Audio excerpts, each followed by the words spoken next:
그러나 인간의 자의식, 곧 생물학적 진화의 최종 산물은 아직 겨우 그 기초 단계에 놓여 있으며 내용 또한 극히 빈약하다. 쇼펜하우어가 지적했듯 자의식을 분석해보면 그 중심에는 의지의 우위가 드러난다. 우리는 감각과 정서, 욕망 속에서 스스로를 의지하는 실체로 파악하며 일생을 통해 동일한 정체성을 유지한다. 그러나 이 의지가 맹목적이라는 말은 곧 자의식이 그 대상을 전부 파악하지 못한다는 사실을 내포한다. 분명한 것은 자의식 속에서 우리는 자기 자신을 의지하는 존재로만 파악할 수 있다는 것이다. 만일 인간이 인식하는 실체이기도 하다면 우리는 스스로를 인식하는 자로도 파악할 수 있어야 할 것이다. 그러나 눈은 모든 것을 볼 수는 있어도 스스로를 직접 볼 수는 없다. 만약 인간이 두 가지 의식을 가지고 있고 그중 하나가 다른 하나보다 더 넓은 범위를 가진다면 자기 반영이 가능할 것이다. 즉, 우리가 형이상학적 존재로서 자신을 지상적 존재로 포괄한다면 더 큰 원이 작은 원을 감싸는 것처럼 자의식의 내용도 의식의 대상으로 삼을 수 있다. 그럴 때만 우리는 데카르트처럼 나는 생각한다. 그러므로 나는 존재한다고 말할 수 있다. 그러나 이 경우조차도 우리는 오직 의지의 차원에서만 자신을 파악할 수 있을 것이다.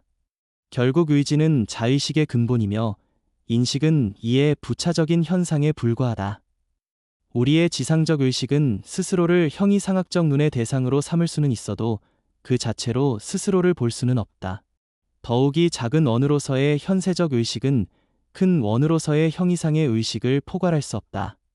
다만 우리는 의지의 동일성 속에서만 두 세계를 아울러 이해할 수 있다.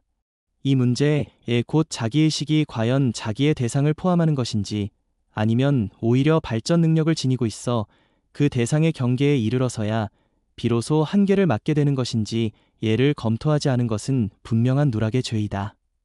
의식이 온 세계를 그 주변적이고 중심적인 면모까지 모두 포괄한다면 더 이상 고양될 수 없을 것이듯이 자기의식도 그 대상을 다 밝혀내기 전에는 완전히 충족될 수 없을 것이다. 철학과 종교적 체계들 속에는 이 점에 대한 막연한 예감이 언제나 존재해왔다. 그 증거가 바로 영혼론이다. 그러나 영혼론은 결코 올바른 관계를 드러내지 못하였다. 인간을 이원론적으로 육체와 영혼으로 갈라놓거나 혹은 이 비물질적 영혼의 기능으로서 지상의 자기의식을 파악하는 것, 이 즉 인식하는 주체가 자기 자신을 대상으로 삼아 마치 눈이 자기 자신을 본다는 식으로 설명하는 것, 이은 잘못이었다. 우리가 자기 자신을 부분적으로는 인식 불가능하고 초월적인 존재로 오직 의지 속에서만 자신을 알 수 있는 존재로 인정해야 함에도 불구하고 영혼론은 이를 간과했던 것이다. 초월적 자기의식에는 인식하는 실체가 다만 외향적으로 곧 경험적 의식으로서만 대상이 될 수 있다. 현대 철학과 자연과학은 이 영혼론을 폐기했지만 사실상 악의와 목욕물을 함께 내던진 격이 되었다. 영혼과 의식이 동일하지 않다는 것을 깨달았고 그리하여 당연히 무의식의 학설로까지 나아갔으나 자연과학은 생리학적 무의식을, 철학은 형이상학적 무의식을 다루었을 뿐 그것도 개별적 차원에서가 아니라 범신론적 차원에서만 다루었다. 헤겔에게서는 그것이 이념이고 쇼펜하우어에게서는 의지, 하르트만에게서는 표상과 의지라는 두 속성을 지닌 것으로 나타난다. 반면 합리적인 영혼론으로 발전할 씨앗들은 칸트와 셀링, 그리고 헬렌바흐의 개인주의에 이르러서야 비로소 나타났다. 이 씨앗들을 발전시킨다는 것은 다소 역설적이다. 애초의 과제는 옛 영혼론을 새롭게 다듬는 것이었고 따라서 범신론적 체계들이 나타나기 이전에 이미 해결되었어야 했다. 그러나 그 과정을 건너뛰어 버림으로써 범신론적 체계들은 대중적 자각으로 깊이 스며들지 못했고 그 부정적 측면만이 채택되어 결국 물질주의로 흘러갔다. 물질주의는 그 맑음이 단순한 피상성에 불과하기에 메타피직스에 대한 신뢰가 다시 불붙지 않는다면 문화의 붕괴로 이어질 것이다. 현대의 범신론적 체계들은 모두 초월적 관념론에 뿌리를 두었으나 동시에 초월적 실제론이나 형이상학적 개인주의의 싹을 부분적으로 품고 있다. 순수관념론은 논리상 개별적 인간에게 형이상학적 근원이 있는지 묻는 문제를 다루지 않는다. 그러나 쇼펜하우어가 개체적 의지의 뿌리가 얼마나 깊이 물자체에 닿아 있는가 라는 문제를 제기했을 때 그는 이미 자기 체계의 관념론적 기초와 모순되는 길을 밟고 있었다. 시간과 공간이 개체화를 낳는 원리들이며 물자체에는 해당되지 않는다면 물자체는 오직 하나뿐이고 다만 현상 세계에서 시간과 공간이라는 형식으로 인해 다수의 개체로 분할되어 보이는 것에 지나지 않는다. 그렇다면 현상과 물자체 사이에 제3의 영역은 있을 수 없고 인간이라는 개체는 결코 형이상학적 본성을 지니지 않는다. 만약 그렇다면 인간에 대한 문제 제기는 원자 하나하나에 대해서도 똑같이 제기되어야 했을 것이다. 그럼에도 쇼펜하우어가 이 문제를 제기한 것은 그가 개인주의로 기울고 있었음을 보여주며 실제로 그의 후기 저작들에는 그러한 싹들이 분명히 보인다. 따라서 만일 자기의식이 자기의 대상을 온전히 포함하지 못한다면 초월적 세계에 상응하는 초월적 자아도 반드시 존재해야 한다.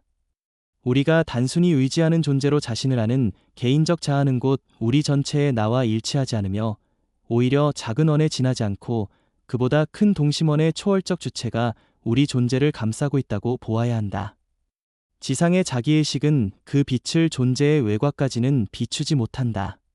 그렇다면 초월적 주체가 본래 무의식적인가?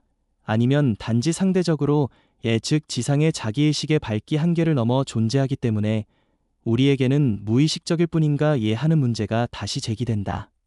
결국 개별적 인간이 그 뿌리를 물자체까지 뻗고 있다는 생각은 논리적으로 허용될 수 있다. 따라서 철학이 이를 간과하고 곧장 물자체의 정의로 넘어간 것은 중대한 누락이었다. 실제성을 입증할 수 있는 것은 오직 경험뿐이지만 불가능하다고 여겨지는 것에 대해서는 애초부터 증거를 찾으려 하지 않는다. 그러나 아마도 우리가 증거를 찾지 못한 이유는 찾지 않았기 때문일지도 모른다. 형이상학적 개인주의라는 개념으로부터 우리는 어떤 종류의 경험적 증거가 언제, 어디서 발견될 수 있으며 또 그것이 대략 어떤 성격을 가질지를 추론할 수 있다. 이 탐구를 위한 용어 정립은 그리 많지 않다. 인간 전체의 존재를 주체라 부른다. 세계에 대해서 우리가 초월적, 즉 의식 너머에 있는 세계와 경험적, 즉 의식 안에 있는 세계를 구별하듯 인간에 대해서도 경험적 자아와 초월적 주체를 구별해야 한다. 다만 그 초월적 주체를 초월적 자아라 부르려면 거기에 단지 의지만이 아니라 인식과 자기의식 또한 속한다고 인정해야 할 것이다. 만약 지상적 자의식이 세계의식과 마찬가지로 발전 가능하다면 경험적 자아와 초월적 주체 사이의 경계선은 뚫을 수 없는 장벽이 아니라 생물학적 관점에서 유동적인 것이 될 것이다. 이 경계선의 유동성에서 자의식이 현재의 한계를 넘어 확장되는 시약과 같은 가능성이 때때로 발현되어야 한다는 선험적 개연성이 뒤따른다. 따라서 경험적 심리학과 초월적 심리학의 중간 상태들이 관찰될 수 있어야 한다. 개인적 자의식을 묶어주는 실은 기억 능력에 있다. 기억이 없다면 자의식 속에서 인격의 동일성은 무너질 것이며 감각들은 원자적으로 흩어져 고립된 채 경험될 뿐일 것이다. 감각들 사이를 이어주는 기억의 다리가 없다면 자의식은 매번 새로운 감각과 함께 다시 시작되었다가 곧이어 다음 감각에 의해 밀려나야 할 것이다.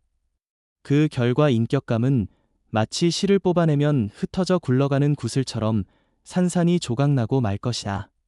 그러므로 선험적으로 확실히 말할 수 있는 것은 초월적 심리학의 시약 같은 기능이 실제로 작용한다면 그것은 언제나 기억 능력의 어떤 변형과 결부되어 나타날 것이라는 점이다.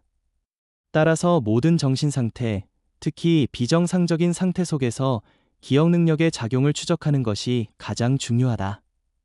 이렇게 말하는 순간 이미 전제되는 것은 초월적 자아와 경험적 자아 사이의 경계 이동이 반드시 경험적 의식과 자의식의 상태 변화와 함께 수반되어야 한다는 사실이다. 만일 인간이 위에서 언급한 의미에서의 이중적 존재라면 이중성이라 해도 고전적 영혼론의 이원론이 아니라 의식과 무의식 사이의 경계선이 빚어낸 일종의 시각적 분리라면 두 반쪽은 저울의 두 접시처럼 서로 연관되어야 한다. 곧 경험적 자아가 물러나는 만큼 다른 쪽이 전면에 나서야 하고 그 반대도 마찬가지다. 이는 마치 해가 떠오르면 별들이 시각적으로 사라지고 해가 지면 다시 별들이 나타나는 것과 같다. 기억의 내용 역시 이에 상응하는 방식으로 변할 것이다. 이제 형이상학적 개인주의를 전제한다면 우리는 먼저 연역적으로 이렇게 말할 수 있다. 그것은 오직 경험적 의식과 자의식이 물러남으로써 초월적 주체가 전면으로 드러날 수 있는 심리적 상태들 속에서만 정초될 수 있다고. 그리고 우리는 경험적으로도 이미 이런 상태를 체험하고 있는데 그것이 바로 꿈이다. 꿈은 우리의 삶의 3분의 1을 차지하며 따라서 형이상학적 개인주의를 확립할 수 있는 가장 큰 가능성을 제공한다. 따라서 꿈의 세계는 개인주의를 위한 경험적 토대가 된다. 외적 세계가 세계의 수수께끼를 풀기 위한 근거라면 꿈의 세계는 인간의 수수께끼를 풀기 위한 근거가 된다. 꿈의 세계에 환영만이 있고 실제는 없다는 이유로 그것의 경험적 토대의 가치를 부정하는 것은 단순한 오해일 뿐이다. 꿈의 표상들이 그 내용상 환영에 불과한 경우가 많다 하더라도 그것들은 현상으로서 실제적이며 여기서 중요한 것은 꿈이 환상인지 아닌지가 아니라 우리가 꿈꾼다는 단순한 사실과 꿈의 어떤 내용이든 간에 거기서 반복적으로 드러나는 특정한 기능 양식들이 있다는 사실이다. 이러한 기능 양식들은 깨어있는 삶에서는 결코 나타나지 않는 것들이다. 그리고 이러한 기능들의 성격에 관해서도 만약 우리가 개인주의를 전제한다면 일정한 정도의 선험적 규정이 가능하다. 우리의 주체가 자의식의 한계 때문에 경험적 차원과 초월적 차원으로 나뉘어 보일 뿐이라면 이 두 차원이 전혀 이질적일 수는 없다. 따라서 양자는 동일하게 인식하고 동일하게 의지하는 성격을 가져야 한다. 그러므로 초월적 주체에게 기대할 수 있는 기능들은 앞서 단지 출현의 계기와 관련하여 규정되었던 것들이 이제는 그 성격에 있어서도 어느 정도 규정될 수 있다. 다시 말해, 이제 초월적 주체를 의지하고 인식하는 자아라 부르는 것이 더 이상 거슬리지 않게 된다. 개인주의 개념에서 우리는 또 다른 선험적 규정들을 이끌어낼 수 있다. 모든 사물은 우리 인식 속에서 시간과 공간 안에서 작용하며 우리의 자연에 대한 개념적 이해는 전적으로 사물의 작용을 시간적, 공간적 관계로 표현하는 것 위에 서 있다.